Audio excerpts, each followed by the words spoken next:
আসসালামু আলাইকুম রহমতুল্লাহি আবরাকাত। বিদ্যুৎ, তারের খাম্বা আর মিটারের তারের ছেঁড়া বেড়া। বিদ্যুৎ আমাদের দেশে উন্নত হইতে হইতে এখন যার ঘরে বিদ্যুৎ নেই, বিদ্যুৎ বিচ্ছিন্ন, তার ঘরও মিটারের বিল ধরায় দেয়। কি উন্নয়ন হয়েছে বুঝতে পারছেন? হাসুয়া ভা ডিজিটাল করতে করতে তখন পুরা ডিজিটাল করে আছে, এটা কোনো কথা?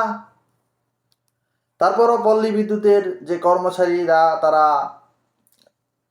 ধর্মঘট করেছে, তারা অনেক কিছু বলেছেন। উনি দেখেন যে বিভিন্ন সংবাদে আছে জিনিসগুলো, ওনারা বলেছেন যে দুর্নীতির কারণে অনেক সমস্যা হয়, নিম্নমানের সামগ্রী ব্যবহার করে অনেক সমস্যা হয়, দুর্নীতির কারণে পল্লী বিদ্যুতের সমস্যা। এমনকি যে বরগুনায়, এই বরগুনার ছবিটা আমি যেটা দেখাচ্ছি, এই বরগুনাতে বিদ্যুৎ নেই, 4টা দোকানে 4 মাস ধরে বিদ্যুৎ নেই, 4-5টা দোকানে, সেখানেও ভুতুরে বিল ধরায় দিচ্ছে। এমনকি ইদানিং দেখছি যে আমার নিজের বাড়িতেও এখন, আগে হয়তো 500 টাকা 200 টাকা বিল, এখন 1000 টাকার উপরে বিল। এটা কি হয়েছে? কেন? একই জিনিস তো ব্যবহার করতেছি, এমন না যে ডাবল ডাবল জিনিস ব্যবহার করতেছি। এই যে একটা অবস্থা আমাদের, এটা থেকে আমরা কবে মুক্তি পাবো?